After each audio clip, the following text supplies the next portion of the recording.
আচ্ছা শোন, লাশ দুটোকে গুম করে ফেল। এদের অস্তিত্ব সহ যেন কেউ কোনোদিন খুঁজে না পায়।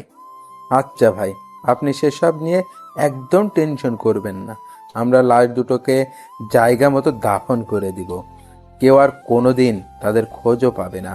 আর ভাই, আপনি এবার গিয়ে রক্তমাখা শরীরটা ধুয়ে ফেলুন। আচ্ছা, আমি গেলাম, তোরা এদিকটা সামলে ফেল। তারপর সেখান থেকে বাসায় চলে এলাম। বাসায় এসে ওয়াশরুমে ঢুকে নিজেকে ধুয়ে মুছে হায়না থেকে মানুষের রূপে ফিরিয়ে আনলাম। রাত বাজে 11টা। বাসায় আমি ছাড়া আর কেউ নেই, আর থাকবেই বা কি করে? আমার তো পরিবার বলতে কেউ নেই, তাই একা বাসা নিয়েই থাকি। তারপর ফ্রেশ হয়ে এসে শুয়ে পড়লাম। খাওয়া দাওয়ার কোনো মুড নেই আজকে, কারণ যেদিনই কাউকে দুনিয়া থেকে বিতাড়িত করি সেদিনই খাওয়ার মুড থাকে না, তাই সেভাবেই ঘুমিয়ে পড়লাম।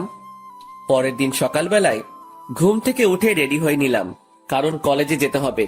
ও হ্যাঁ, আমার পরিচয় তো দেওয়াই হয়নি।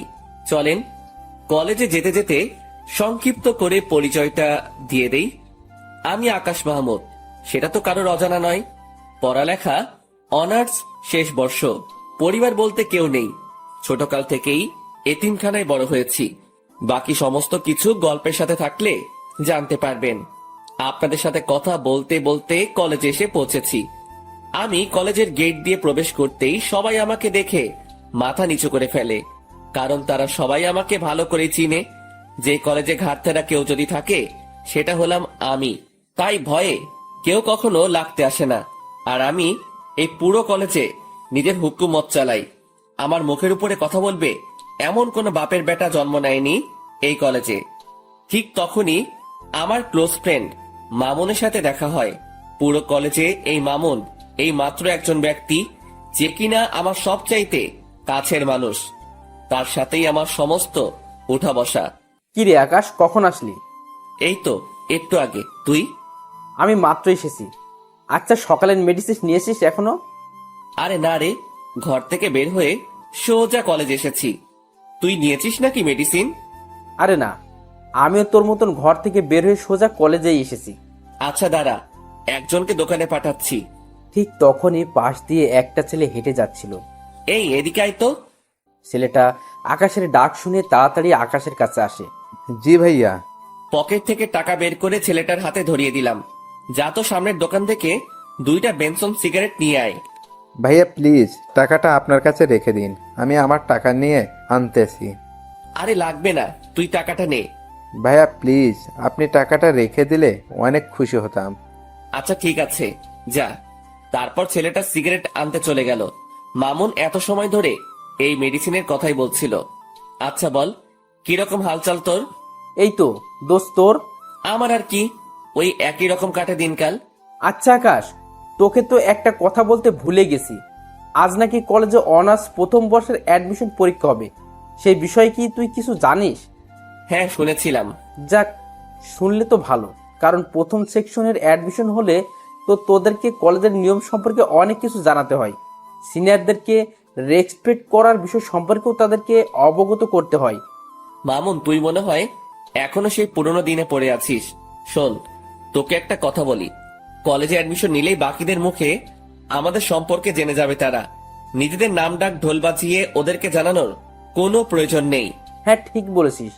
আসলে জিনিসটা আমার মাথায় ঘুরপাক খাচ্ছিল, কারণ গতবার নেতা মুজিবের ছোট ভাই এইসব নিয়ে কত ঝামেলাই না করলো। থাক, বাদ দে এখন ওসব কথা। ছোট ভাই সিগারেট নিয়ে এসেছে। এই যে ভাইয়া, আপনাদের সিগারেট। ধন্যবাদ ভাইয়া তোকে। আচ্ছা, কোনো সমস্যা হচ্ছে তোর কলেজে? ভাইয়া, একটা ছেলের সাথে একটা কথা নিয়ে বাড়াবাড়ি হয়েছে। সে আমাকে মারার হুমকি দিছিল। কোন ডিপার্টমেন্টের সে?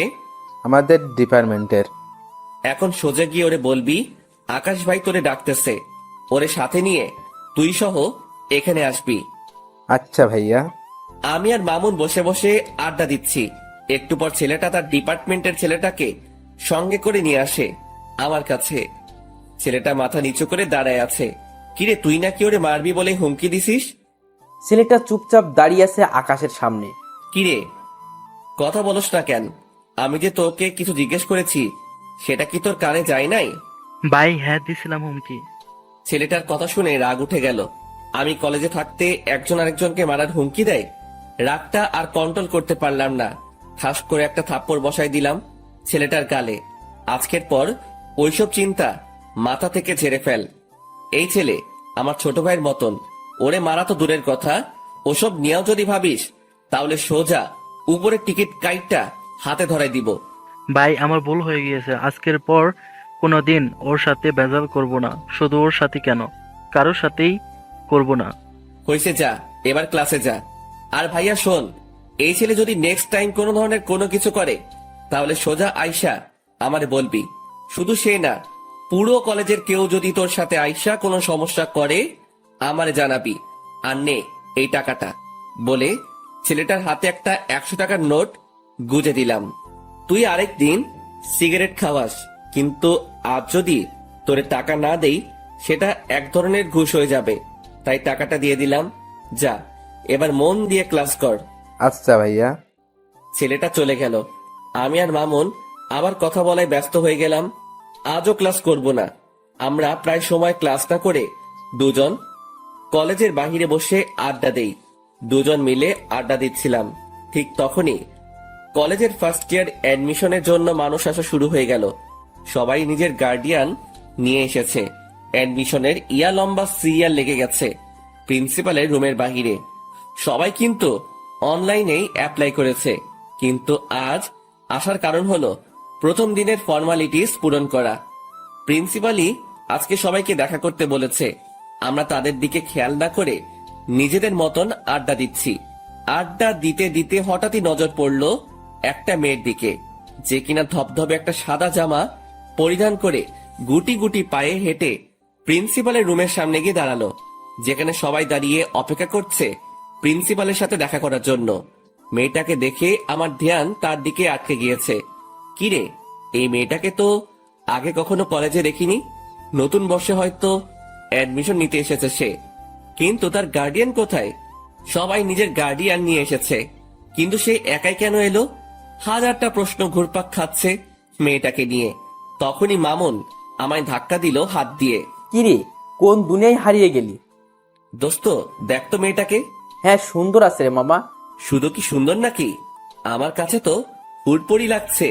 এই এই ওয়েট, আকাশ কিরে মামা, তুই এসব কি বলছিস? তোর মুখে তো আগে কোনদিন কোনো মেয়ের প্রশংসা করতে শুনিনি। কাহিনীটা কিরে? আরে সেসব কিছু না। আর তাছাড়া সুন্দর মানুষ তো সুন্দর বলে প্রশংসা করবে না তো কি করব? মামা, আমায় কাহিনী শিখাতেই শোনা। পানি আমিও গুলে খেতে পারি। দূর বেটা। আচ্ছা ছাড় এখন সব কথা। আচ্ছা যা ছেড়ে দিলাম, কিন্তু একটা কথা না বললেই নয়, যে মেয়েটাকে কিন্তু তোর সাথে হেব্বি মানাবে। সত্যি বলছিস? হ্যাঁ। তাহলে ধরে নে এটাই তোর ভাবি। এই তো মামা, এতদিন পর লাইন এসেছিস। চল তো মেয়েটার কাছে। তারপর মামুনকে নিয়ে মেয়েটার কাছে চলে গেলাম। এই যে তুমি একা কেন? আর তোমার মা বাবা কই? আসলে আমি তো শহরে নতুন উঠেছি কাজিনের বাসায়। আমার মা বাবা তো এখানে থাকে না, তাই একাই এসেছি। আচ্ছা ঠিক আছে। এই মামুন, তুই ওকে সবার আগে স্যারের রুমে ঢোকার ব্যবস্থা কর। মামুন আকাশের কথা মতন সেই মেয়েটাকে সবার আগে স্যারের সাথে দেখা করতে পাঠিয়ে দিল। আর তারা দুজন এই বাহিরে দাঁড়িয়ে আছে। কিন্তু হঠাৎ এই প্রিন্সিপালের রুম থেকে চেঁচামেচির আওয়াজ কানে আসে। আর তার একটু পরে সেই মেয়েটা কান্না করতে করতে বেরিয়ে আসে। আকাশ মেয়েটাকে কান্না করতে দেখে অবাক হয়ে যায় আর বলে, এই মেয়ে কান্না করছো কেন? আসলে স্যার আমায় ঝাড়ি দিয়ে বের করে দিয়েছে, মা বাবা নিয়ে না আসায়। কি? এই মামুন চল তো। এই মেয়ে তুমি চলো আমার সাথে। কোনো কথা বলা ছাড়াই মেয়েটার হাত চেপে ধরে তাকে নিয়ে প্রিন্সিপাল স্যারের রুমে ঢুকে পড়লাম। প্রিন্সিপাল স্যার আমায় দেখে বলল, কি হয়েছে আকাশ, হঠাৎ এমন তেড়ে ফুড়ে আমার রুমে প্রবেশ করলে যে? স্যার এই মেয়েটাকে ঝাড়ি কেন দিছেন আপনি? মেয়েটা তার মা বাবা নিয়ে আসেনি তাই? ওর সমস্ত কিছু ওকে করেন, ওর গার্জিয়ান আমি। আকাশ কি সব বলছো তুমি? কি কথা একবার বললে কানে শুনতে পান না মনে হয়? না কানের পর্দা পরিষ্কার করার ব্যবস্থা করব? আকাশ তুমি এমন বেয়াদবের মতো আচরণ কেন করছো? প্রিন্সিপালের কথাটা শুনে মেজাজ খারাপ হয়ে গেল। আর আমার একবার মেজাজ খারাপ বা রাগ উঠলে শরীর নিজের কন্ট্রোলের বাহিরে চলে যায়। হুট করে গিয়ে প্রিন্সিপালের কলার চেপে ধরলাম। এই বেটা স্যার, এই মেয়ের সমস্ত কিছু ওকে কর, না হয় তোকেই আমি ওকে করে দিব। মনে রাখবি, এই মেয়ে আমার কিছু লাগে। আকাশের কথা শুনে প্রিন্সিপাল স্যার ঘাবড়ে যায়। আর তার থেকে বড় কথা, আকাশের রাগ দেখে মেয়েটা আকাশের হাত ভয়ে পিছন থেকে চেপে ধরে। আচ্ছা আচ্ছা, করছি আমি। প্লিজ তুমি আমার কলারটা ছেড়ে দাও।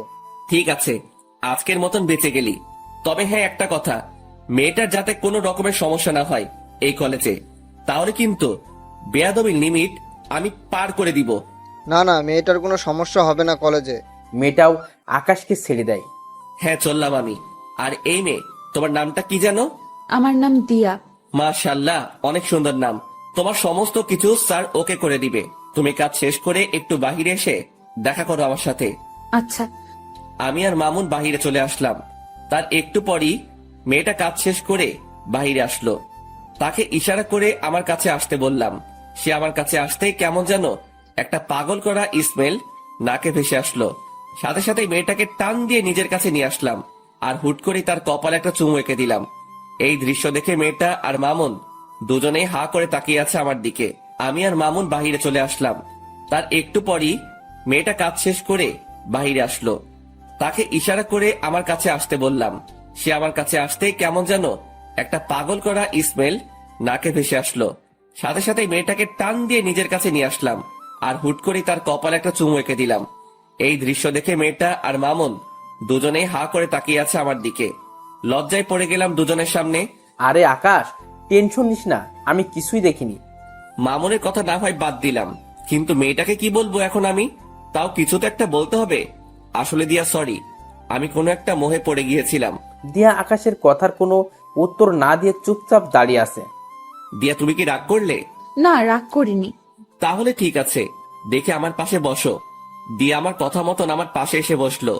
আমার ভিতরে কিছু একটা প্রবল গতিতে দৌড়াদৌড়ি করছে, কিন্তু কি সেটা বুঝে উঠতে পারছি না। তবে ভিতরে যত কিছুই হোক না কেন, উপরে আমি পুরোপুরি ফিট। আচ্ছা দিয়া, তোমার বাসা কোথায়?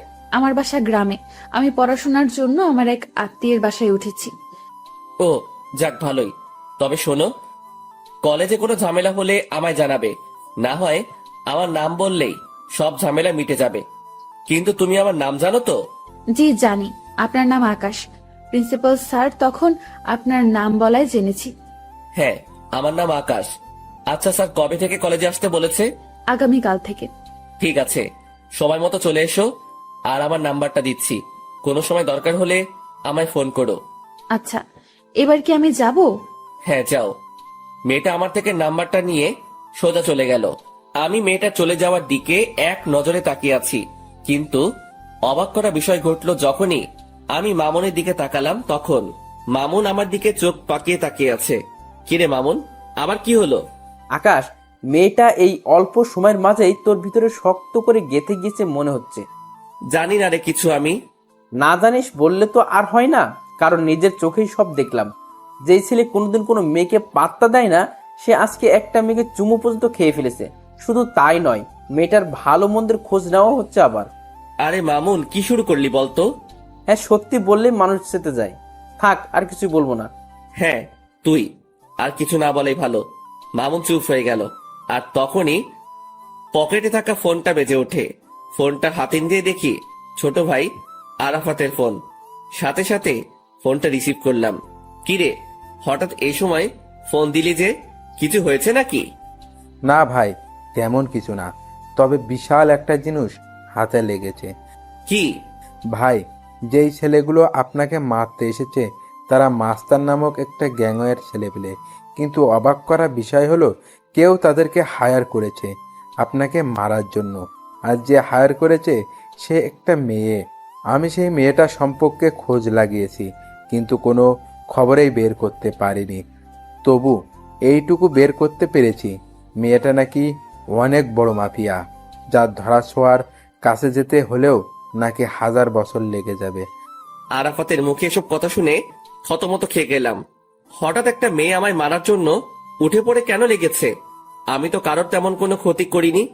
আচ্ছা ঠিক আছে, আমি দেখছি সেসব বিষয় নিয়ে। আচ্ছা ভাই। আর ওইদিকে ছেলেপেলের কি খবর?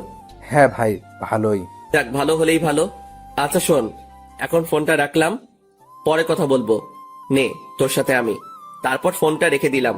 ফোন রাখতেই মামুন জিজ্ঞেস করলো, কি রে, কি হয়েছে রে? আরে আরাফাত খবর দিল আমায় যে ছেলেগুলো মারতে এসেছিল তাদেরকে নাকি কে কন্টাক্ট দিয়েছে, আর যে কন্টাক্ট দিয়েছে সে নাকি একটা মেয়ে। কি সাংঘাতিক ব্যাপার বাপরে। আচ্ছা বাদ দে এখন ওসব কথা, আর চল এখান থেকে যাওয়া যাক। হ্যাঁ চল, আমিও বাসায় যাব। তারপর দুজন সেখান থেকে উঠে গেলাম। দুজনেই দুজনের বাসার জন্য রওনা হয়েছি। দেখতে দেখতে বাসায় পৌঁছে গেলাম।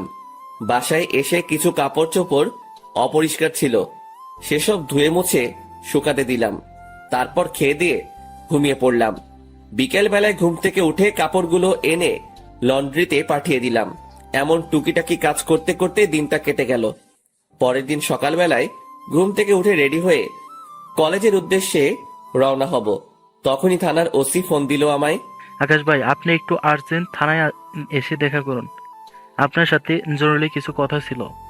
আচ্ছা স্যার, আজকে কলেজ শেষ, তাই আবার বাসায় ঢুকে ব্যাগটা রেখে ঘরটা তালা দিয়ে বের হয়ে গেলাম। তারপর সোজা থানার পথে রওনা হলাম। হঠাৎই মাথায় এলো দিয়া আজ কলেজে আসবে, আর আজকেই তার প্রথম দিন। তাড়াতাড়ি মামুনকে ফোন দিলাম। হ্যাঁ দোস্ত বল। আজ হয়তো কলেজে আসা হবে না, তুই একটু দিয়াকে দেখে শুনে রাখিস, কারণ আজকে তার প্রথম দিন, তার যাতে কোনো ধরনের কোনো সমস্যা না হয়। আচ্ছা তুই সেসব নিয়ে চিন্তা করিস না, আমি কলেজের সামনেই আছি, আমি সবটা দেখছি। মামুনের সাথে কথা বলে আকাশ ফোন রেখে দেয়। আকাশ থানার উদ্দেশ্যে রওনা হয়, আর এদিকে মামুন দিয়ার জন্য অপেক্ষা করছে। দিয়া আসতেই মামুন তাকে কলেজের ভিতর দিয়ে আসে আর সবাইকে কড়াভাবে বলে দেয় যে দিয়াকে যেন কেউ কোনো ধরনের বিরক্ত না করে, কারণ সে আকাশের কলিজা। মামুনের মুখে এমন কথা শুনে সবাই অবাক হয়ে যায়, কারণ তারা কেউ মামুনকে চিনেই না। তখন মামুন আবার বলে, কথাটা একবার বলেছি, এই একবারে যেন সবার কানে ঢোকে, না হয় পরের বার শোনার জন্য কেউ আর সেই অবস্থাতে থাকবে না। মামুনের কথায় সবাই বিষয়টাকে নিজের ভিতরে ফিট করে নেয় যে এই মেয়েকে কোনো রকম প্যারা দিলে জীবন হারাতে হবে, কারণ যেই ছেলে পুরো ক্লাসের সামনে এমন উঁচু গলায় কথা বলতে পারে সে মানুষও খুন করতে পারবে। অন্যদিকে মামুন তাদের বলে ক্লাস থেকে বের হয়ে যায়। দেখতে দেখতে সময় পার হয়ে যায়। আকাশ থানার ওসির সাথে এখনো বসে বসে কি যেন জরুরি কথা বলছে। ঠিক তখনই দিয়ার নাম্বার থেকে আকাশের কাছে ফোন আসে। সে দিয়ার ফোন থেকে চমকে ওঠে। কি রে, হঠাৎ কি কারণে দিয়া ফোন দিল? না, ফোনটা রিসিভ করি। ফোনটা রিসিভ করতে অপর পাশ থেকে দিয়ার কান্নার আওয়াজ ভেসে আসলো। ফোনের অপর পাশ থেকে দিয়ার কান্নার আওয়াজ শুনে কলিজাটা মোচড় দিয়ে ওঠে। এই দিয়া, কি হয়েছে?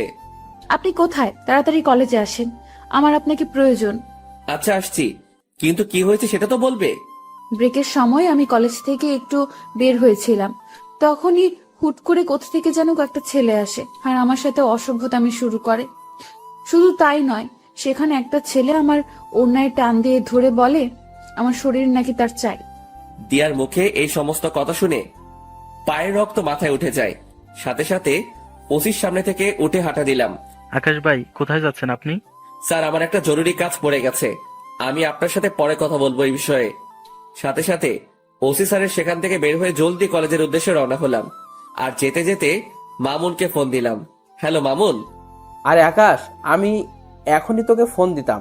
দিয়াকে নাকি কিছু ছেলে উত্ত্যক্ত করছে কলেজের বাইরে। তো তুই কোথায় ছিলি? আরে তুই তো জানিসই, এই যে তুই কলেজে না থাকলে আমার ভালো লাগে না, তাই আমি দিয়াকে তার ক্লাসে ঢুকে দিয়ে সবাইকে তার বিষয়ে বলে দিয়েছি। পরে আমি কলেজ থেকে বের হয়ে যাই, আর কলেজ থেকে বের হওয়ার আগে একটা ছোট ভাইকে বলেও দিয়েছে এসেছিলাম যাতে করে দিয়ার কোনো সমস্যা না হয়, আর সেই আমাকে ফোন দিয়ে সেই সব ছেলের কথা বলল। আচ্ছা, তুই যেখানে আছিস না কেন তাড়াতাড়ি কলেজে আয়, আমিও আসছি। তারপর ফোনটা রেখে দিয়ে সোজা কলেজে পৌঁছাতে দেখি মামুনও গাড়ি থেকে নামছে মাত্র। তাড়াতাড়ি গাড়ি থেকে নেমে মামুনকে নিয়ে কলেজের ভিতরে চলে গেলাম। ঠিক তখনই মামুনের ঠিক করা সেই ছোট্ট ভাইটা এসে বলল, ভাইয়া, ছেলেগুলো নাকি আপুর সাথে অনেক অসভ্যতম করেছে। তুই চিনিস সেই ছেলেগুলোকে? আসলে ভাইয়া, আমি তখন সেখানে ছিলাম না, তাই তাদেরকে দেখিনি। আচ্ছা, দিয়া কোথায়? ওই যে ভাইয়া, দিয়া আপু প্রিন্সিপালের রুমে বসে কান্না করছে। আমি এবং প্রিন্সিপাল স্যার অনেকবার আপুকে জিজ্ঞাসা করেছি ছেলেগুলোর ব্যাপারে, কিন্তু আপু কোনো কিছু বলছে না, শুধু বসে বসে কান্না করছেন। মাথার রক্ত পুরো টকবক করছে। তাড়াতাড়ি প্রিন্সিপাল স্যারের রুমে চলে গেলাম। সেখানে গিয়ে দেখি দিয়া বসে বসে কান্না করছে। সে আমাকে দেখতে পেয়ে দৌড়ে এসে আমায় জড়িয়ে ধরে ফুপিয়ে কান্না করে দিল। এই দিয়া প্লিজ শান্ত হও, আমি এসে গেছি। তুমি কি ওই ছেলেগুলোকে চিনো? দিয়া ফুপাতে ফুপাতে আকাশকে বলে, না, আমি চিনি না। আচ্ছা, শুধু এইটুকু বলো যে ছেলেগুলো তোমার সাথে অমনটা করে কোন দিকে গিয়েছে? তারা আমার সাথে অসভ্যতামি করে কলেজের ভেতরেই ঢুকেছে। দিয়ার কথা শুনে বুঝতে বাকি রইল না যে ছেলেগুলো আমার কলেজের এই ছেলে পেলে। দিয়া, তুমি তাদেরকে দেখলে চিনতে পারবে তো? হ্যাঁ। এই মামুন, কলেজের গেটটা আটকে দিয়ে আয়। আর দিয়া, তুমি আমার সাথে চলো। দিয়াকে সাথে নিয়ে প্রতিটা ক্লাসের ছেলে পেলেকে দেখাতে লাগলাম। পুরো কলেজের ক্লাস করা বন্ধ হয়ে গিয়েছে আমার জন্য। দিয়াকে সাথে নিয়ে সমস্ত সেকশন ঘুরতে লাগলাম। ঘুরতে ঘুরতে অনার্স দ্বিতীয় বর্ষের কক্ষে ঢুকতে দিয়া আমাকে আঙুল দিয়ে দেখিয়ে দিল ওই যে ছেলে পেলেগুলো। নিজেকে আর কন্ট্রোল করতে পারলাম না, সাথে সাথে গিয়ে সব কয়টা ছেলে পেলেকে কলার ধরে ক্লাসরুমের বাহিরে নিয়ে আসলাম। মামুন দুইটাকে ধরে নিয়ে এসেছে। আমি নিচ থেকে আসার সময় কাঠের একটা টুকরো নিয়ে উঠেছিলাম হাতে করে, সেটা দিয়ে এলোপাতাড়ি মারতে শুরু করলাম সব কয়টা ছেলেকে। সারা কলেজ পুরো থমকে গিয়েছে আমার মাইক দেখে। মারতে মারতে ছেলেগুলোকে আধমরা করে ফেলেছি। সব কয়টার হাত মুখ ফেটে রক্ত পড়ছে, কিন্তু আমার রাগ যেন কোনোভাবে থামছে না। আমি মেরেই চলেছি ছেলেগুলোকে, আর অন্যদিকে ছেলেগুলো সারের মতন চেঁচাচ্ছে আর মাপ চাচ্ছে। ভাই, আমাদের ভুল হয়ে গিয়েছিল। তোদের ভুলের গুষ্টি মারি বলে ধ্রাম করে এক বাড়ি দিয়ে একটাকে বেহুশ বানিয়ে ফেললাম। আর ঠিক সেই সময় কলেজের স্যাররা এসে পিছন থেকে আমায় ঝাপটে জড়িয়ে ধরলো আর বলতে লাগলো, আকাশ প্লিজ তুমি ছেড়ে দাও ছেলেগুলোকে। কে শুনে কার কথা? আমার কলিজায় তারা আঘাত করেছে, তাদেরকে তো আজকে আমি ছাড়ছি না। আমার মায়ের রেশ এখনো মিটেনি, কিন্তু স্যাররা আমায় পেঁচিয়ে ধরায় আমি আর মারতে পারছি না। তাই এক ঝাটকা দিয়ে স্যারদের থেকে নিজেকে ছাড়িয়ে নিলাম। তারপর আবার মারতে শুরু করলাম। সবাই আমার রাগ দেখে ভয় কাতর হয়ে আছে। স্যাররাও আমায় আটকাতে না পেরে ভয়ে আমার থেকে দূরে সরে যায়। আর ঠিক সেই সময় দিয়া এসে সবার সামনে আমাকে জড়িয়ে ধরে, আর আমি সাথে সাথে শান্ত হয়ে যাই। স্যাররা সবাই দিয়ার কাণ্ড দেখে অবাক হয়ে তাকিয়ে আছে দিয়ার দিকে, যে কে এই মেয়ে, যে আকাশকে কিনা আমরা অনেকেই মিলে থামাতে পারলাম না, আর সেখানে এই মেয়েটাকে ধরা মাত্রই সে সমস্ত রাগ মাটিতে ফেলে দিল। কেউ যেন কিছু বুঝে উঠতে পারছে না। সবাই অবাক দৃষ্টিতে দিয়ার দিকে তাকিয়ে আছে। তখনই দিয়া বলে ওঠে, এই আকাশ, আপনি প্লিজ শান্ত হন আর ওদেরকে ছেড়ে দিন, না হয়তো মরে যাবে ওরা। আচ্ছা ঠিক আছে, যাও, ছেড়ে দিলাম। কিন্তু সবাইকে একটা জিনিস জানানোর আছে। সবাইকে আজকে একটা কথা ক্লিয়ারলি বলে দিচ্ছি। আজকের পর যদি দিয়ার দিকে কেউ যদি আঙুল তুলে তাকিয়েছিস, তাহলে তার অবস্থা কিন্তু খুব ভয়াবহ হবে। আর স্যার, আপনারা এই জানোয়ারগুলোকে কি করবেন করেন। আকাশ দেখো, ছেলেগুলো যা করছে অনেক জঘন্য কাজ করেছে, তাই তাদেরকে আমরা কলেজ থেকে বের করে দিব। আর তুমি দয়া করে নিজের রাগকে একটু দমানোর ট্রাই করো। হ্যাঁ মানছি তোমার অনেক নাম ডাক আছে, আর তুমি কলেজের জন্য অনেক বড় একটা ভূমিকা পালন করো। তুমি না থাকলে হয়তো আমাদের কলেজের দাঙ্গা ফাসাদ সেগুলো লেগেই থাকতো। শুধু তাই নয়, অন্যান্য কলেজের ছেলেপেলেরাও আগে এসে এই কলেজের ছেলেদের সাথে ঝামেলা করতো, কিন্তু তুমি আসার পর তা আর হয় না। তবে একটা জিনিস তোমার মাথায় রাখতে হবে যে এই কলেজের শিক্ষক যারা আছেন তারা তোমার গুরুজন, তাই সেই বিষয়টা একটু খেয়াল রাখিও। জি স্যার, সেটা খেয়াল রাখবো। তবে একটা জিনিসই আমার মাথায় কাজ করে না, যে এই ছেলেগুলো আমাদের কলেজের ছেলে হয়েও তারা এই কলেজের স্টুডেন্টের সাথে অসভ্যতামো করে। শুধু অসভ্যতা বললে ভুল হবে, তারা নোংরামি করে। কত বড় বুকের পাটা তাদের। আকাশ, এই বাজে আচরণের জন্যই আমরা তাদেরকে বের করে দিব। জি স্যার, ফয়সালা আপনাদের। আর আমি দুঃখিত স্যার, কলেজের পরিবেশটাকে খারাপ করার জন্য। আপনারা প্লিজ আবার ক্লাস নেওয়া শুরু করেন, আর স্টুডেন্ট ভাইরা সবাই যে যার ক্লাসে চলে যান। আমার কথা শুনে সবাই সবার মতন ক্লাসে চলে গেল, কিন্তু দিয়া আমার সাথে দাঁড়িয়ে আছে। এই দিয়া, ক্লাস করবে না তুমি? না, আমি ক্লাস করব না। তো কি করবে? আপনার সাথে থাকবো আর গল্প করব। আচ্ছা ঠিক আছে। তারপর দিয়াকে নিয়ে নিচে চলে গেলাম। নিচে বলতে আমি আর মামুন রোজ যেখানে বসে আড্ডা দেই সেখানে নিয়ে গেলাম দিয়াকে। দিয়া আমার কাঁধে মাথা রেখে চুপচাপ আমার পাশে বসে আছে। আমার ভিতরে কেমন যেন এক ধরনের তুফান বইছে। একটু আগে দেওয়ার জন্য ছেলেগুলোকে কি মারটাই না মারলাম, নিজেকে প্রেমিক পুরুষ মনে হচ্ছে। তবে যাই হই হব, আগে মেডিসিন খেয়ে নেই। মামুন, সিগারেট দে তো, থাকলে একটা। এখন সিগারেট খাবি তুই? হ্যাঁ, কোনো সমস্যা? না, এই নে সিগারেট, আর আমি একটু আসছি। মামুন পকেট থেকে সিগারেট বের করে দিয়ে কোথায় জানি গেল, আর আমি সেটা হাতে নিয়ে জ্বালিয়ে টানতে শুরু করলাম। কিন্তু হঠাৎই লক্ষ্য করলাম দিয়া আমার ঘাড়ে নিজের উষ্ণ ঠোঁটের জোড়া দিয়ে স্পর্শ করছে। দিয়ার এমন আচরণ দেখে কাঁপাকাঁপি শুরু হয়ে গেল আমার, কারণ এই জীবনের প্রথম কেউ আমার শরীরে স্পর্শ করেছে। সে এবার আমার কাঁপুনি আরো বাড়িয়ে দিল। সে এবার আমার ঘাড়ে চুমু খাওয়া আরম্ভ করে। দিয়া, কি করছো? আপনার সিগারেটের ধোঁয়ায় আমার অনেক সমস্যা হচ্ছে, তাই সমস্যা দূর করতে আমি ওই কাজ করছি। মানে কি দিয়া? মানে হলো আপনার ওই সিগারেটের ধোঁয়া আমাকে যন্ত্রণা দিচ্ছে, তাই আমি সেই যন্ত্রণা থেকে মুক্তি পেতে আপনার ঘাড়ে স্পর্শ করছি। এতে করে আপনার শরীরের স্মেলটা নাকে আসছে, আর সিগারেটের ধোঁয়াটা তার মতন হাওয়ায় ভেসে ভেসে চলে যাচ্ছে। দিয়ার কথা শুনে হা হয়ে গেলাম। মেয়েটা সত্যি আসলে আস্ত একটা পাগলি। তাড়াতাড়ি সিগারেটটা হাত থেকে ফেলে দিয়ে দু হাত দিয়ে তাকে জড়িয়ে ধরলাম। সেও আমায় জড়িয়ে ধরেছে নিজের হাত দুটো দিয়ে। তারপর তাকে জড়িয়ে ধরে তার ঠোঁট জোড়াগুলো নিজের করে নিলাম। তৎক্ষণাৎ মনে পড়ল আমি কলেজের গণ্ডিতে দাঁড়িয়ে আছি। সাথে সাথে দিয়াকে ছেড়ে দিলাম। আর ঠিক সেই সময় মামুন আমাদের দিকেই আসে। কিরে, কোথায় গিয়েছিলি? আরে, বাইরে গিয়েছিলাম একটু। আচ্ছা শোন না, নতুন যারা অ্যাডমিশন নিয়েছে সেখান থেকে একটা মেয়েকে আমার বেশ ভালো লেগেছে রে। এই যে দেখ, দূর থেকে মেয়েটার একটা ছবিও তুলে এনেছি। কই দেখি, দেখা। মামুন ফোনটা এগিয়ে দিয়ে সেই মেয়েটাকে দেখাচ্ছে। বাহ, মাশাআল্লাহ, সুন্দর তো মেয়েটা। দোস্ত, এখন কি করবো বলতো? কি করবি আর? ভালো লাগলে প্রপোজ করবি। কি বলছিস এসব? তো কি করবি তুই? তোর কি অন্য কোনো প্ল্যান আছে নাকি? আরে না না, দূর। তাহলে যেটা বলেছি সেটাই কর। আর তবে আগে একটু ভালো করে দেখে শুনে নে, পরে গিয়ে প্রপোজ করিস। আর দরকার হয় দিয়া তোকে সাহায্য করবে এই বিষয়ে। আমাকে তো দেখালেন না মেয়েটাকে, তাহলে কিভাবে সাহায্য করব? আচ্ছা নাও দেখো তুমি। মামুন ফোনটা এগিয়ে দিয়ে মেয়েটার পিকটা দিয়াকে দেখালো। সে মেয়েটাকে দেখে থতমত খেয়ে যায়, আর আকাশ জিনিসটা লক্ষ্য করে। কি হয়েছে দিয়া? না না, কিছু না। তো মুখের বুলি বন্ধ হয়ে গেল কেন? কই মুখের বলি বন্ধ হয়েছে আমার তো দিব্যি কথা বলছি। আচ্ছা, তাহলে বলো মেয়েটা কেমন দেখতে, আর মামুনের সাথে মানাবে কিনা?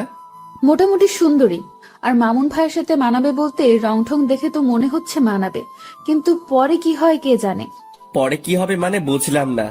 আরে আমি বলতে চেয়েছি যে মেয়েটার কোনো রিলেশন আছে কিনা সেসব নিয়ে জেনে শুনে এগোতে। ও হ্যাঁ, মামুন তুই সেসব বিষয় জেনে এগোবি। আচ্ছা আচ্ছা চল এবার উঠা যাক। আর দিয়া, এবার বাসার দিকে যাওয়া দরকার। হ্যাঁ, আমিও চলে যাব। ঠিক আছে চলো, তোমায় গাড়িতে উঠিয়ে দিয়ে আসছি। তারপর দিয়াকে গাড়িতে উঠিয়ে দিয়ে আমি বাসায় চলে আসলাম। মামুনও চলে গেল। আমি গাড়ি থেকে নামতেই দেখি বাসার সামনে কয়েকজন ছেলে পেলে দাঁড়িয়ে আছে। ছেলেগুলোকে দেখে মনের মধ্যে একটা বাড়ি খেলো। কিরে, ছেলেগুলো কারা? না, গিয়ে দেখি।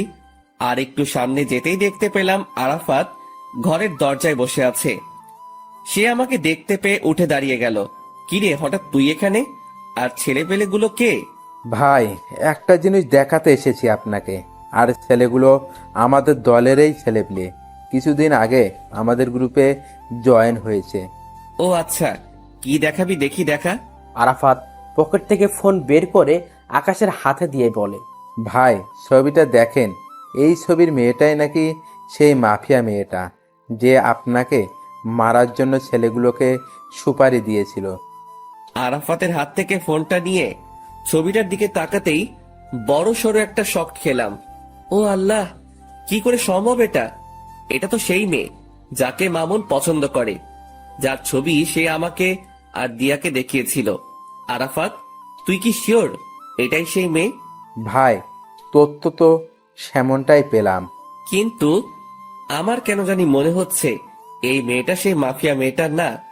তবে আমার সন্দেহের তালিকা থেকেও বের করতে পারছি না, কারণ এই মেয়ের পিক মামুন এনে দেখালো, আবার সেই মেয়ের সাথেই মাফিয়া মেয়েটার সংযুক্ত।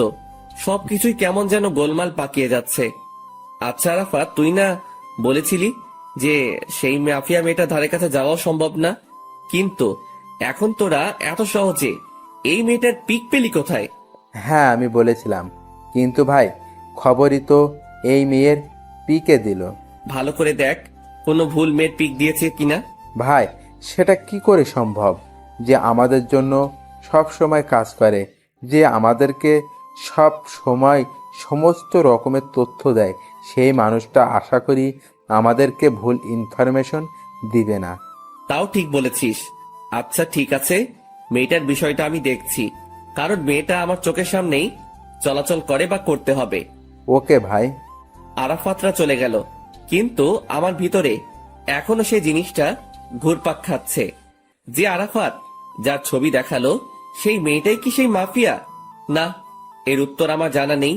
তবে একটা জিনিস বলতে পারি যে এই মেয়েটাই যদি সেই মাফিয়া হয় তাহলে মামুনকে সতর্ক করতে হবে আমার, কিন্তু সে না কোনো আবার ভুল বুঝে বসে। দূর, কিছুই যেন ভাবতে পারছি না, আর যা হবে পরে দেখা যাবে।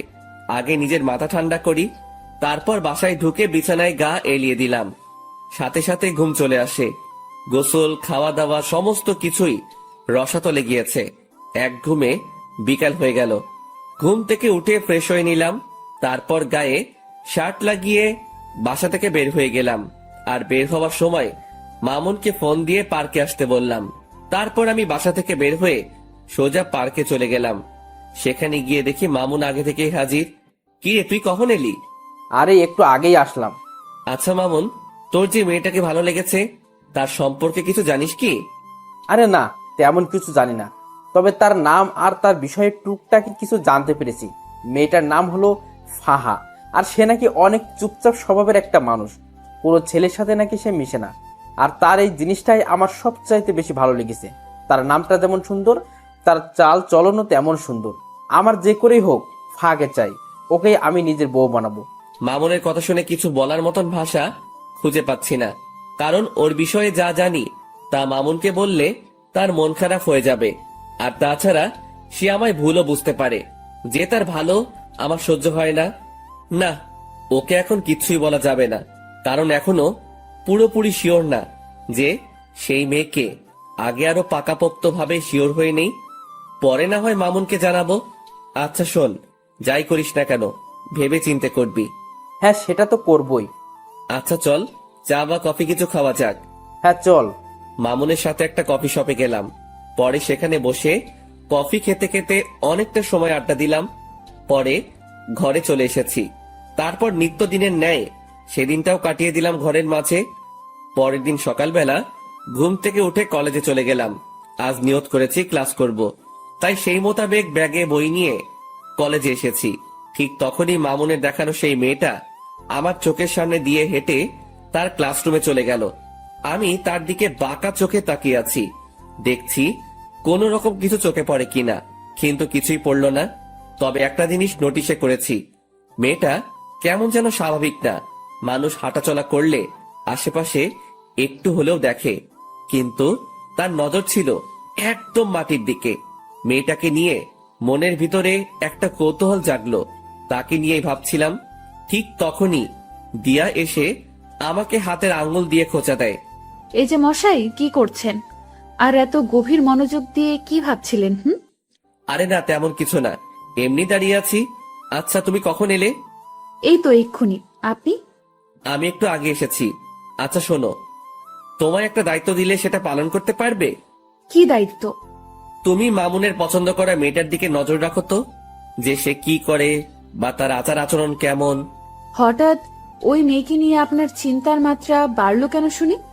আরে মামুন আসলে মেয়েটাকে অনেক ভালোবেসে ফেলেছে, তাই তার বিষয়ে একটু ভালো মন্দ জানার জন্য তোমায় বললাম আর কি। কারণ আমি চাই না আমার বন্ধু কোনো খারাপ মেয়ের সাথে রিলেশনে যাক। আরে সে তো খারাপ না। মানে তার বিষয়ে তুমি কি করে জানলে? আসলে হয়েছে যে মেয়েটার চলাচল দেখে খারাপ মনে হয়নি, সেটা বলতে চেয়েছিলাম। দিয়ার কথা শুনে কেমন যেন একটা খটকা লাগলো। আচ্ছা, তাও খবর নাও। আর এখন গিয়ে সোজা ক্লাসে মন দিবে। আর একটা কথা, আমি যেন কখনো তোমায় কোনো ছেলের সাথে হাসি ঠাট্টা করে কথা বলতে না দেখি। বারে, হাসি ঠাট্টা করলে কি হবে? কারণ তুই খালি আমার সাথে হাসি ঠাট্টা করবি। কেন? আমি আপনার সাথে কেন হাসি ঠাট্টা করতে যাব? কারণ তুই আমার। ইস, আমায় কি নিজের নামে রেজিস্ট্রি করে রেখেছেন নাকি? মেয়েটার কথা শুনে মেজাজটা খারাপ হওয়ার উপক্রম হচ্ছে। হ্যাঁ, তোকে আমি নিজের নামে রেজিস্ট্রি করে নিয়েছি, আর এখনো করব বলে এক টান দিয়ে দিয়াকে নিজের বাহুডরে নিয়ে নিলাম। তারপর তার সমস্ত মুখমণ্ডলে চুমু খেতে লাগলাম। চুমু খেতে খেতে তার ঠোঁটে এসে আটকিয়েছি। হঠাৎই সে আমার থেকে নিজেকে ছাড়িয়ে নিল। আই, পাগল হয়ে গেছেন আপনি? মানুষের সামনে এমন আচরণ কেউ করে? আমি করি, কারণ তুই খালি আমার। আচ্ছা ঠিক আছে, আমি না হয় আপনার, কিন্তু মানুষজন দেখলে কি ভাববে বলুন তো? কে কি ভাববে সেসব নিয়ে আমার কোনো মাথা ব্যথা নাই। আমার মাথা ব্যথা হচ্ছে তোমাকে নিয়ে। তুমি কোনো ঝামেলা না করলেই হয়। আচ্ছা হয়েছে, এবার পাগলামো বন্ধ করুন। আর আমি কোনো ঝামেলা টামেলাতে নেই, আর ঝামেলা করতে চাইলেও তো করতে পারবো না, কারণ আপনি আমায় আস্ত গিলে খেয়ে ফেলবেন। শুধু গিলে খাবো না, সেদিন একদম জোর করে তোকে নিজের করে নিব। দুনিয়ার মহলে আর আসতে দিব না। বাপ রে বাপ, কি সিরিয়াস টাইপ মানুষ আপনি। হ্যাঁ, আমি অনেক সিরিয়াস। আচ্ছা, এবার ক্লাসে যাও। অনেকটা সময় নষ্ট হয়েছে কথা বলে। তোমার ক্লাসও হয়তো শুরু হয়ে গিয়েছে। ঠিক আছে, যাচ্ছি। দিয়া ক্লাসে চলে গেল, আর অন্যদিকে আমি আমার মতন ক্লাসে চলে এলাম। সবাই আমাকে ক্লাসে দেখে চুপচাপ হয়ে গেল। আমার ক্লাসের স্যার এখনো আসেনি। আমি স্বাভাবিকভাবে একটা টেবিলের উপরে বসে পড়লাম। তার কিছু সময় পর মামুন আসলো। সে এসে আমার পাশে বসলো। দুজন একটু কথা বলে স্যারের জন্য অপেক্ষা করছি। কিছুক্ষণ পর অপেক্ষার প্রহর কাটলো। স্যার ক্লাসে আসলো, এসে ক্লাস নিতে শুরু করলো। আজ অনেক কয়টা ক্লাস করেছি, আর মাত্র 1 ঘন্টা বাকি। এই মামুন, আজকের মতো ক্লাস এখানেই শেষ রে। আজকে আর ক্লাস করব না। আচ্ছা চল, আমিও বেরিয়ে যাব।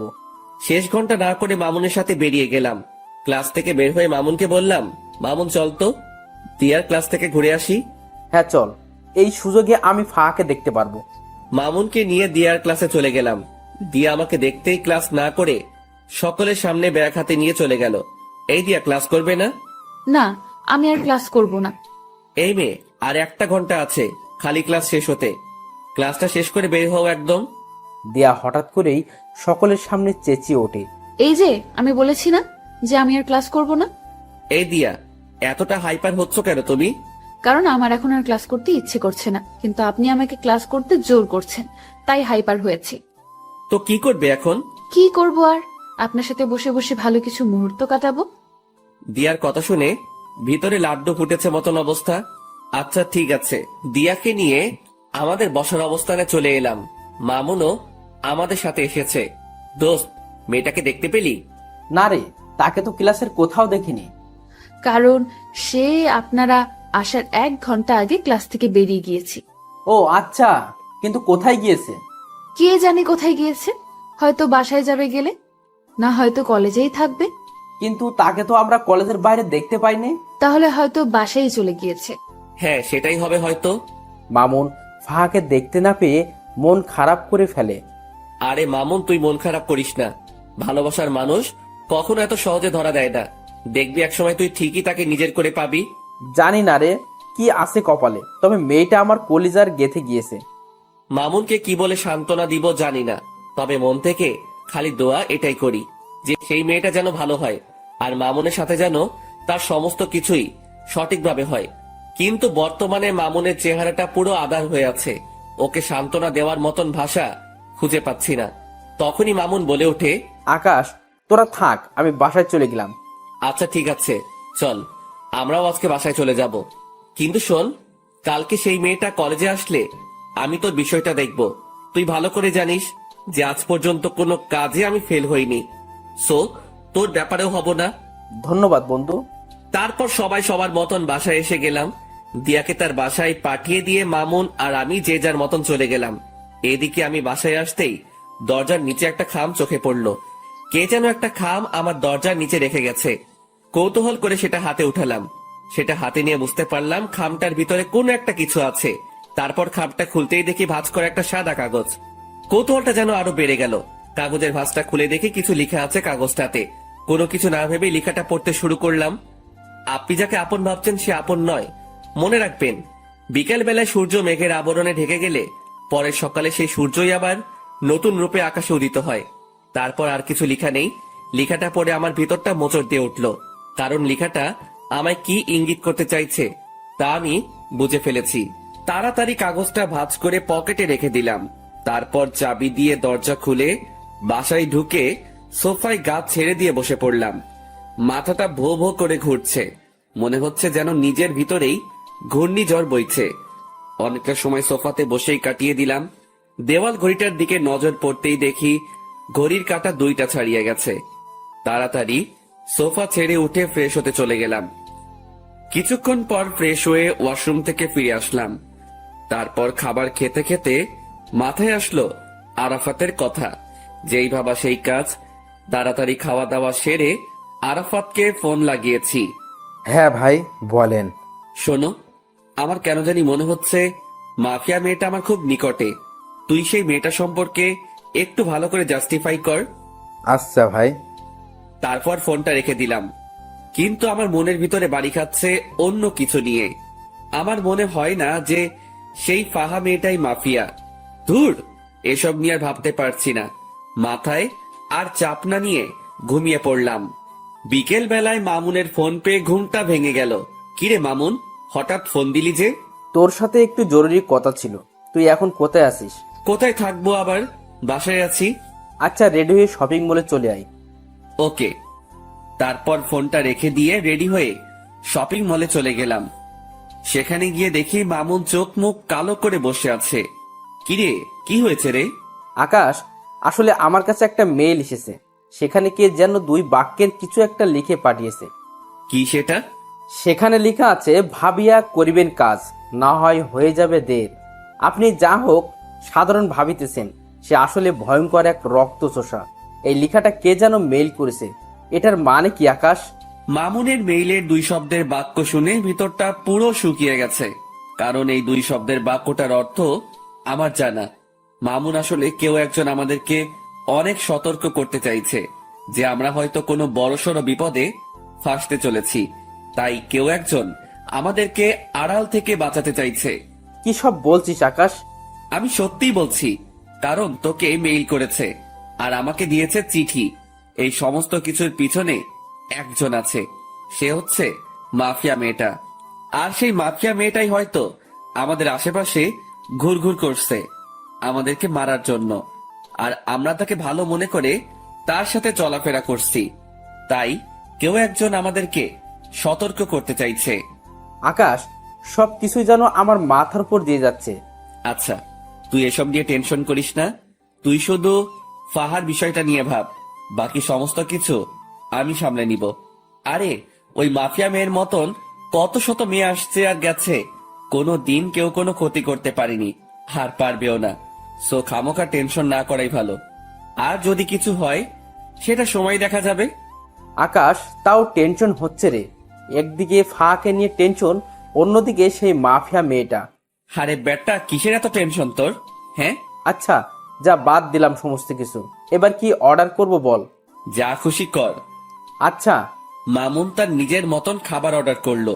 তারপর দুজন মিলে খেয়ে দিয়ে অনেকটা সময় আড্ডা দিলাম। রাত বাজে 8টা। তারপর সেখান থেকে দুজনের মতন চলে এলাম। আমি বাসায় পৌঁছাতেই আরাফাত ফোন দিল। ভাই, অনেক বড় একটা জিনিস বের করেছি। কি? ভাই, যার ছবি দেখিয়েছি সে মাফিয়া মেয়েটা না। কেউ যেন বুঝে আমাদেরকে গোমরা করার জন্য সে মেয়ের পিক দিয়েছে। এখানে মাফিয়া মেয়েটা অন্য কেউ। ইন্না লিল্লাহ, যেটা ভেবেছিলাম সেটাই হয়েছে। আচ্ছা ঠিক আছে, তোরা মাফিয়া মেয়েটার খোঁজ লাগানো চালু রাখ, আর আমি আমার মতন কাজ চালিয়ে যাচ্ছি। আচ্ছা ভাই। তারপর ফোনটা রেখে দিলাম। পরের দিন সকালবেলায় ঘুম থেকে উঠে কলেজে চলে গেলাম। কলেজে গিয়ে দেখি দিয়া কলেজের বাহিরে দাঁড়িয়ে আছে। দিয়া, বাহিরে দাঁড়িয়ে আছো কেন? আপনার জন্যই অপেক্ষা করছিলাম। ও তাই? হুম। আচ্ছা চলো ভিতরে চলো। দিয়াকে নিয়ে কলেজের ভিতরে ঢুকে আমাদের সেই বসার প্লেসটাতে বসে পড়লাম। দিয়াকে আজ কেন জানি খুশি খুশি লাগছে, কিন্তু আমার ভিতরে সেই মেয়েটাকে নিয়ে জটলা পেকে আছে। এই যে আপনার চোখ মুখ কালো কেন? আরে না, এমনিতেই।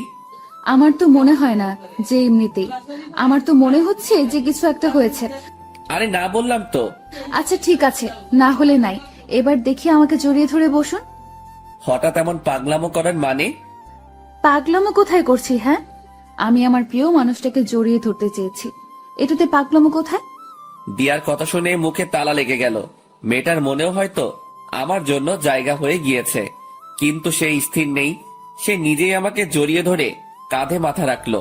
ঠিক তখনই দেখি ফাহা নামক মেয়েটা আসছে, আর তার পিছনে পিছনে মামুন। দিয়া, আমায় ছাড়ো তো একটু, আমি ফাহার সাথে একটু কথা বলবো মামুনকে নিয়ে। দিয়া আমার কথা শুনে আমায় ছেড়ে দিল। আমি সেখান থেকে উঠে ফাহার কাছে চলে গেলাম। এই যে ফাহা, তোমার সাথে আমার কিছু কথা আছে। ভাইয়া, আমি জানি আপনি আমায় কি বলবেন, কিন্তু বিশ্বাস করুন আমার মনের অবস্থা ভালো নেই।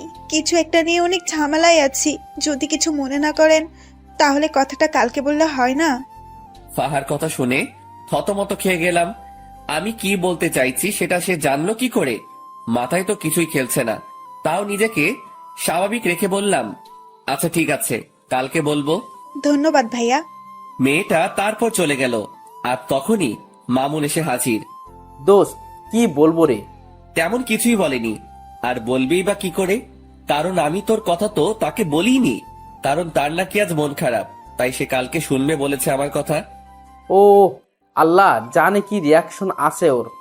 মামুন, তুই নিশ্চিন্ত থাক।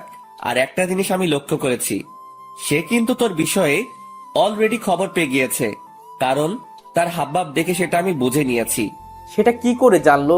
কি করে জেনেছে সেটা আমি জানি না, তবে সে যে জেনেছে সেটা আমি শিওর। আকাশ, এখন কি হবে আল্লাহ জানে। কি হবে আর? সে তোর বউ হবে। আকাশ, তুই ঠাট্টা করিস এখনো? ঠাট্টা না, সত্যি বললাম। সত্যি হলে তো ভালোই। আচ্ছা চল এবার ক্লাসে যাওয়া যাক। তারপর সবাই সেখান থেকে উঠে যে যার মতন ক্লাসে চলে গেলাম। আজও প্রায় অনেক কয়টা ক্লাস করেছি, তবে শেষের ঘন্টাটা করিনি। শেষের ঘন্টা না করে আমি আর মামুন কলেজের বাহিরে একটা খালি জায়গা আছে, সেখানে দাঁড়িয়ে দাঁড়িয়ে সিগারেট খাচ্ছি।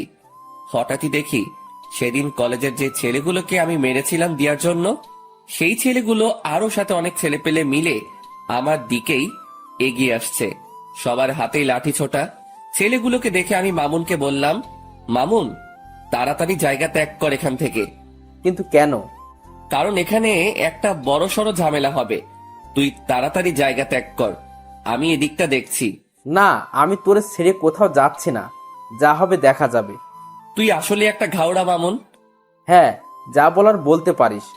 আমি মামুনকে আর কিছু না বলে তাড়াতাড়ি আরাফাতকে মেসেজ করে বলে দিলাম। অন্যদিকে ছেলেপেলে গুলো আস্তে আস্তে আমার কাছে চলে আসলো। তারা এসেই আমার আর মামুনের উপরে প্রহার করতে শুরু করে। অনেক কয়জন ছেলে পেলে তাদের, আর এদিকে আমি আর মাত্র মামুন। কিন্তু আমরাও কম না, আমরাও প্রতিহাত করতে শুরু করলাম। ঠিক সেই সময় হঠাৎ করেই ফায়ারিং এর আওয়াজ কানে আসলো। সাথে সাথে সবাই স্টপ হয়ে গেলাম। চোখ পাকিয়ে চারপাশটা দেখতে লাগলাম। চোখের সামনে কিছুই দেখতে পেলাম না, কিন্তু যেই না পিছনে ফিরেছি তখনই দেখি প্রায় শতাধিক ছেলে পেলে আমার পিছনে দাঁড়িয়ে আছে, সবার হাতে ভয়ঙ্কর ভয়ঙ্কর অস্ত্র। আমি তাদেরকে দেখে থতমত খেয়ে গেলাম, কারণ এত ছেলে পেলে তো আমার না, আর আমার হলেও আরাফাতকে তো দেখতে পাচ্ছি না। ঠিক সেই সময় তাদের ভিতর থেকে দিয়া আর ফাহা নামক মেয়েটা সামনে বেরিয়ে আসে। এই দৃশ্য দেখে পায়ের নিচ থেকে যেন মাটি সরে গিয়েছে আমার। কে এই দিয়া আর ফাহা? থ হয়ে সেই জায়গাটাতেই দাঁড়িয়ে আছি। অন্যদিকে দিয়া হাতে হকি স্টিক নিয়ে আমার দিকে এগিয়ে আসছে। দিয়ার কর্মকাণ্ড দেখে ভিতরটা যেন মরুভূমির মতন শুকিয়ে গেছে। দিয়া আকাশের দিকে এগিয়ে যাচ্ছে হাতে হকি স্টিক নিয়ে। দিয়ার কাণ্ড দেখে আকাশের 12টা অলরেডি বেজে গিয়েছে, কিন্তু তবুও সে নিজেকে স্ট্রং রাখার ট্রাই করেছে। দিয়া হকি স্টিক হাতে নিয়ে আকাশের শরীরে দ্রাম করে এক বাড়ি বসিয়ে দেয় আর আকাশ সাথে সাথে চোখ অফ করে ফেলে। কিন্তু দিয়া বাড়িটা আকাশকে না মেরে মাটিতে মারে। আকাশ চোখ খুলতেই দেখে সে ঠিকঠাকভাবে দাঁড়িয়ে আছে আর দিয়া তার সামনে দাঁড়িয়ে মিটমিট করে হাসছে। কিরে পাগল, ভয় পেয়েছো বুঝি? আকাশের মুখ দিয়ে কোনো কথাই বের হচ্ছে না, সে রোবটের মতন দাঁড়িয়ে আছে। আই পাগল, ভয় পাওয়ার কিছুই নেই। আমি তোমায় মারবো না, আমি মারবো তাদেরকে যারা তোমায় মারতে এসেছে। তারপর দিয়া সেই লাঠিটা নিয়ে সেই ছেলেগুলোকে উড়োধুড়ো মারতে শুরু করে। ছেলেপেলেগুলোকে দিয়ার এত বিশাল দলবল দেখে প্রতিঘাত করার মতন দুঃসাহসও করতে পারছে না। দিয়া সব কয়টা ছেলেকে মারতে মারতে তাদের অবস্থা 12টা বাজিয়ে দেয়। সব কয়টা ছেলে রক্তাক্ত অবস্থায় মাটিতে পড়ে আছে। দিয়া আজ যেন কোনো হিংস্র পশুর রূপ নিয়েছে। আর অন্যদিকে সবাই দিয়ার দিকে চোখ বড় বড় করে তাকিয়ে আছে, বিশেষ করে আকাশ, যে কিনা আগের দিয়ার সাথে এখনের দিয়াকে কোনোভাবেই মিলাতে পারছে না। সে শান্তশিষ্ট একটা মেয়ে হিসেবে কে দিয়াকে চিনত, আর সেই দিয়াই কিনা ভয়ঙ্কর রূপ নিয়ে সামনে চলে এলো। দিয়ার এমন রূপ দেখে তার মনের ভিতর খালি একটা জিনিস এই বাড়ি খাচ্ছে, যে এই দিয়া কে। আর ঠিক সেই সময় এই দিয়া ছেলেগুলোকে মেরে রক্তাক্ত অবস্থায় সে আকাশের সামনে দাঁড়ায়। অপরদিকে ঠিক একই সময়ে আকাশের ছেলেপিলে চলে আসে। তারপর ছেলেপিলেকে দেখে আকাশের বুকে একটু সাহস আসে, যদিও সে একা লড়াই করতে ভয় পায় না। কিন্তু এখানে তো লড়াই না, সে কারোর ভয়ঙ্কর রূপ দেখেছে। আকাশের নীরবতা দেখে দিয়া বলে ওঠে, কি হলো, এতটা ঘাবড়ে আছো কেন? দিয়া, কে তুমি? জানতে চাও কে আমি? হ্যাঁ। আমি সেই মাফিয়া যে কিনা তোমায় মারার জন্য লোক পাঠিয়েছিলাম। দিয়ার মুখে এমন কথা শুনে আকাশ থতমত খেয়ে যায়। আর অন্যদিকে আকাশের ছেলেপিলেরাও ক্ষিপ্ত হয়ে যায় দিয়ার উপরে। দিয়ার মুখে এইসব কথা শুনে আরাফাত বলে ওঠে, ভাই, এদের সব কয়টা কাজ এখানেই মেরে দাফন করে দিব। আই ছেলে, এই ভুল ধারণা করতে যাস না। আমায় মারতে এসে উল্টো তোরাই মারা পড়বি। দিয়া, তাহলে আমার সাথে এভাবে ছলনা করার মানে কি? যদি আমাকে মারারই হতো তাহলে এভাবে ছলনা না করে আমায় মেরে ফেললেই পারতে। আই ছেলে, একদম চুপ। তোর ওই মুখে যেন আর একটা বাজে কথাও না শুনি। আর আমি এখন কি বলি সেটা মন দিয়ে শোন। হ্যাঁ, আমি তোকে মারতে চেয়েছিলাম, কারণ আন্ডারওয়ার্ল্ডের মাফিয়ার সাথে নাকি তুই বাড়াবাড়ি করেছিস। আর তাছাড়া দেশের অনেক কজন নেতাও নাকি তোর জন্য কিছু করতে পারে না, তাই তারা সবাই মিলে প্ল্যান করে তোকে মেরে ফেলার। তাই আমাকে পাঠিয়েছে তোকে মারার জন্য। কিন্তু আমি জানি যে তোর অনেক ক্ষমতা আছে, তুইও চাইলে আমার সাথে বরাবরের মতন টক্কর দিতে পারিস বা আমায় মেরেও ফেলতে পারিস ব্যতিক্রম হলে। কিন্তু আমি এমন কোনো ঝামেলাই চাই না, কারণ আমি যেদিন প্রথম কলেজে আসি সেদিন তুই আমার চোখের পানি মুছে দিয়ে আমার কপালে চুমু খেয়েছিস। আমি যেদিন এই কলেজে আসি সেদিন তুই আমার জন্য স্যারের সাথে লড়াই করেছিস। শুধু তাই নয়, তুই আমার জন্য আরো অনেক কিছুই করেছিস। তোর জন্য সেদিন আমি ন্যায় বিচার পেয়েছি। তুই আমার জন্য সেই ছেলেগুলোকে মেরেছিস। তো আমি মানুষটা তোর সাথে বেইমানি করি কি করে? তবে হ্যাঁ, আমি তো বললাম যে তোকে আমি মারতে চেয়েছি, কিন্তু সেটা তোকে না জেনে শুনে। কিন্তু আমি যখন জানতে পেরেছি যে আমার জন্য যে দুনিয়ার সমস্ত প্রকার সমস্যার মুখোমুখি হতে পারে আমি তাকে মারতে চলেছি, সেদিন আমি এই সমস্ত কিছু বাতিল করে দিই। কারণ তুই মানুষটাকে মারা আমার পক্ষে সম্ভব না, কারণ এমন একটা মানুষকে আমি কখনোই মারতে পারবো না। আর মারতে পারবো কি করে? আমিও যে তোকে ভালোবেসে ফেলেছি, আর ভালোবাসার মানুষকে কি কেউ মারে নাকি? দিয়ার কথা শুনে 1000 ভোল্টের একটা শক খেলাম। দিয়ার কথাগুলো শুনে যেন আমার সমস্ত শরীর পাথরের রূপ ধারণ করে নিয়েছে। এত বড় ঝাটকা আমি এই জীবনে প্রথম খেলাম। কি হলো, কথা বলছো না যে? দিয়া, তুমি কি সত্যি বলছো এসব? হ্যাঁ বাবা, আমি সত্যিই বলছি। আমি আমার কলিজার গায়ে কোনোদিনও হাত দিব না। দিয়ার কথা শুনে নিজেকে আর স্থির রাখতে পারলাম না। সাথে সাথে এক টান দিয়ে দিয়াকে নিজের বুকে নিয়ে নিলাম। শক্ত করে জড়িয়ে ধরে রেখেছি দিয়াকে। দিয়াও আমার বুকে মাথা রেখে চুপটি করে পড়ে আছে বুকের মাঝে। আর অপরদিকে আমার চোখ জোড়া দিয়ে টুপটুপ করে পানি পড়ছে। দিয়া আমার চোখ থেকে অশ্রু পড়তে দেখে বলে, আই আকাশ, প্লিজ কান্না করিও না। তুমি কান্না করলে আমার ভালো লাগবে বলো? দিয়া, এটা তো সুখের কান্না। দিয়ার কথা শুনে সবাই অবাক হয়ে যায়। ঠিক তখনই ফাহা নামক মেয়েটা আকাশ আর দিয়ার দিকে এগিয়ে আসে আর বলে, ম্যাম, আমি একটা ভুল করে ফেলেছি। কি ভুল? ম্যাম, আমি আপনার অগোচরে একটা কাজ করেছি, যেটা হলো, আমি যখন জানতে পারি আপনি যাকে মারতে এসেছেন সে এই লক্ষ্মী ভাইয়াটা, তখন আমি ওনাকে সতর্ক করার জন্য ওনার বাসায় কয়েকটা চিঠি দেই, যাতে করে তিনি সতর্ক হয়ে যায় আর আপনার হাত থেকে বেঁচে যায়। কিন্তু আমি জানতাম না যে আপনি ওনাকে ভালোবাসেন আর মারার প্ল্যান বাতিল করেছেন। কি তুই আমার লোক হয়ে ওর পক্ষ নিয়েছিস এতদিন? ম্যাম সরি, আসলে বিশ্বাস করুন ভাইয়াটা মানুষের ভালো করতে গিয়ে বড় বড় নেতাদের কাছে খারাপ হয়েছে। শুধু তাই নয়, ওনার জন্য এই কলেজে কোনো নারী ঘটিত সমস্যা হয় না। আমি যখন ওনার এইসব কর্মকাণ্ড সম্পর্কে জেনেছি বা দেখেছি, তখন তিনাকে আর সাপোর্ট না করে পারলাম না। ফাহাদ, তুই আমার সাথে বেইমানি করার ফলস্বরূপ মৃত্যু ডিজার্ভ করিস, কিন্তু এই জন্য তোকে মারলাম না বা বেঁচে গেলি। যে তুই যাই করিস না কেন, সবটাই আমার প্রিয় মানুষের জন্য করেছিস। ম্যাম প্লিজ, আপনি আমার উপরে রাগ করে থাকবেন না। না, তোর উপরে আমার কোনো রাগ নেই, কিন্তু একটা অর্ডার পালন করতে হবে আমার। কি সেটা ম্যাম? আমার কলিজার একজন বন্ধু আছে যার নাম মামুন।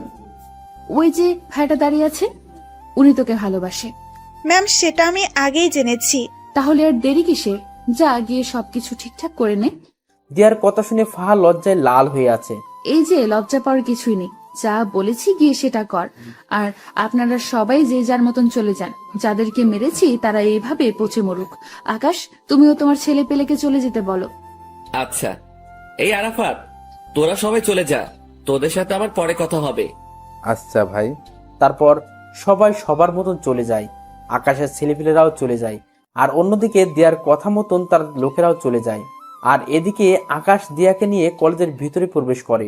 তারপর তাদের বসার স্থানে গিয়ে দুজন মিলে বসে বসে গল্প করতে শুরু করে। এই যে আকাশ সাহেব, আমি না সরি, আপনাকে আমার সমস্ত সত্যি আগেই বলা উচিত ছিল। দিয়ার কথা শুনে আবারও থতমত খেয়ে গেলাম, কারণ মেয়েটা মিনিটে মিনিটে তার রূপ পরিবর্তন করছে। এই দিয়া, তুমি না একটু আগে আমায় তুই আর তুমি বলে ডাকছিলে, কিন্তু হঠাৎ করে আপনিতে চলে আসলে কেন? আরে বলেছি না যে আমি আপনার আগে সেই দিয়া হয়ে যাব, তাই আপনি করে বলছি। এই পাগলি মেয়ে, তার একদম কোনো দরকার নেই।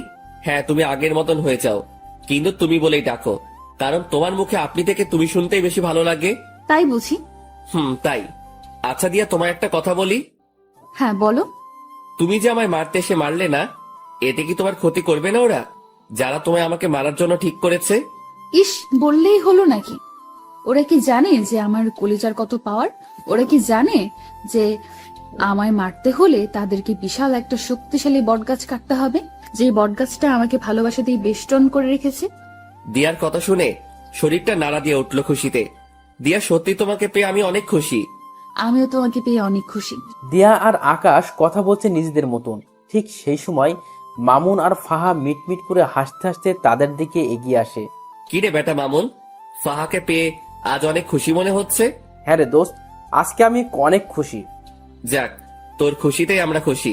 আচ্ছা আয়, সবাই মিলে একসাথে বসে আড্ডা দেই। তারপর সবাই মিলে আড্ডা দিতে থাকে। এই আড্ডার মাঝেই কেটে গেল একটা বছর। আজ আকাশ আর মামুনের গ্রাজুয়েশন কমপ্লিট হয়েছে। দিয়ার ফাহা খুশিতে আত্মহারা যে তাদের প্রিয় মানুষগুলো গ্রাজুয়েশন কমপ্লিট করছে। ঠিক সেই জায়গাটাতেই বসেই আর সবাই মিলে আড্ডা দিচ্ছে।